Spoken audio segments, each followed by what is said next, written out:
Saudara, pilkada rasa pilpres ini tak hanya bicara adu strategi calon gubernur DKI, tapi juga strategi para sutradara besar di belakang mereka. Lalu sejauh mana strategi yang dimiliki para calon gubernur DKI? Sudah bersama kami Andreas Hugo Parera, Ketua DPP PDI Perjuangan, M. Taufik, Ketua DPD Partai Gerindra DKI Jakarta, dan Gun Gun Herianto, pengamat politik dari UIN Syarif Hidayatullah. Kita ke Pak Andreas dulu. Pak Andreas, Ahok dan juga Jarot ini jadi calon gubernur dan juga calon wakil gubernur yang pertama mendaftarkan ke KPUD. Ya. Sebegitu optimiskah? Ya, pasti optimis dong. Karena ya mereka sebagai petahana dalam posisi memimpin di DKI dan kemudian juga ya akseptabilitas publik bagus, tingkat kepuasan publik terhadap pasangan ini bagus. Kemudian juga ya satu hal yang mungkin tidak banyak diperhatikan orang, kalau kita perhatikan di dalam proses pencalonan Pak Ahok dan Pak Jarot itu kan kita semua tahu bahwa di kontestasi yang di internal PDI Perjuangan sendiri kan juga cukup tinggi, artinya ada keinginan untuk mencalonkan yang lain di luar Pak Ahok dan Pak Jarot.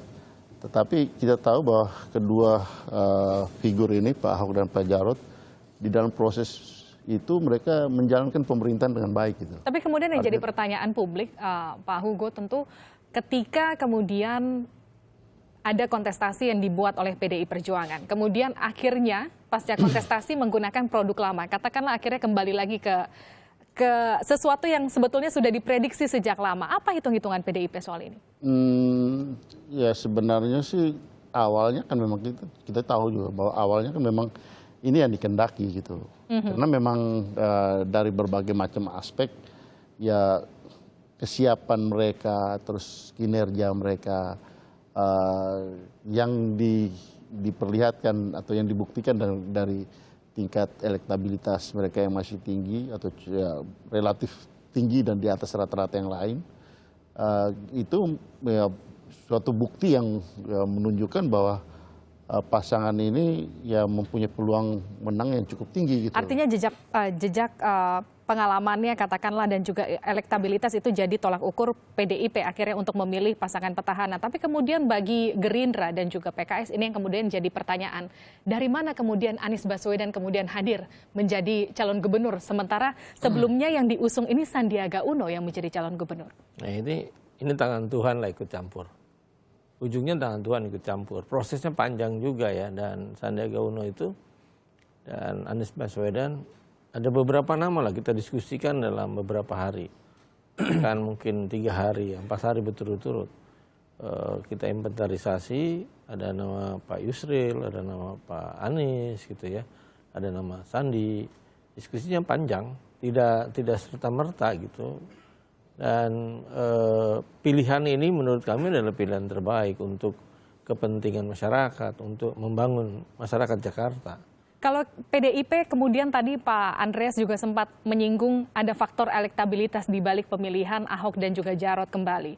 Kalau kita katakan adakah faktor elektabilitas di balik penggeseran Sandiaga Uno menjadi cawagup kemudian digantikan posisinya oleh Anies Baswedan? Gini, kalau mau bicarakan soal itu kan tiba-tiba muncul satu survei di mana Anies dan Sandi angkanya cukup menarik gitu ya. Kalau kita mau membahas soal itu. Tapi kan bukan itu semata. Pertimbangan lain, saya kira dari pribadi Anies itu menurut kami ya layak untuk menjadi pemimpin Jakarta yang sejuk gitu ya. Yang menjadi pemimpin rakyat, bukan pemimpin gedung-gedung. Pemimpin rakyat itu pemimpin yang memperhatikan rakyat. Itu salah satu pertimbangannya itu. Dan bahwa kita melihat survei yang tiba-tiba, yang Anies kan nggak pernah ikut apa-apa, tiba-tiba ada survei mengejutkan juga semua orang gitu. Dan saya meyakini bahwa respon publik ketika kita daftarkan dari apa yang kita data cukup positif gitu. Oke, kita ke Pak Gun Gun. Pak Gun Gun, kalau kita melihat Ada 3 poros paling tidak, katakanlah. Ada poros Kertanegara, poros Cikeas, ada poros Teguh Umar, katakanlah seperti itu. Ya. Bagaimana Anda memprediksi jalannya Pilgub DKI Jakarta tahun 2017 mendatang? Ya, yang jelas akan menarik ya. Maksud saya konfigurasi kekuatan 3 poros ini patut diperhitungkan, tetapi akan sangat ditentukan oleh 3 hal.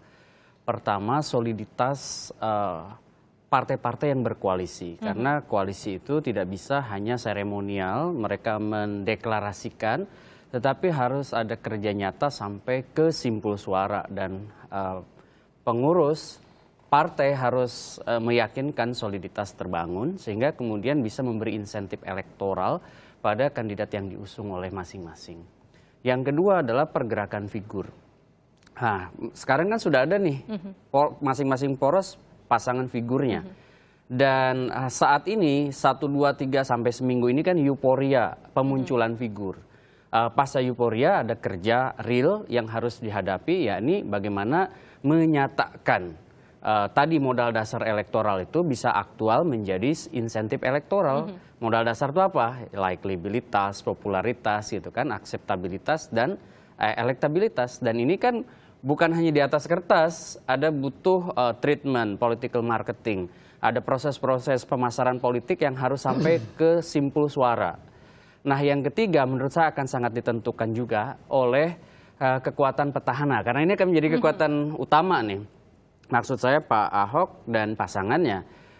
Kalau kemudian ada pergerakan naik, pasti yang lain kemungkinan kan akan jauh. Tetapi kemudian kalau stagnan atau turun, maka tergerusnya suara petahana itu akan dimanfaatkan juga oleh 2 pasang yang menjadi penantang. Artinya sekarang kita tinggal berbicara mengenai bagaimana adu strategi antara 3 poros ini kemudian di Pilkada DKI Jakarta. Strategi mana yang kemudian paling digigit katakanlah oleh para pemilih DKI Jakarta. Ini akan kami diskusikan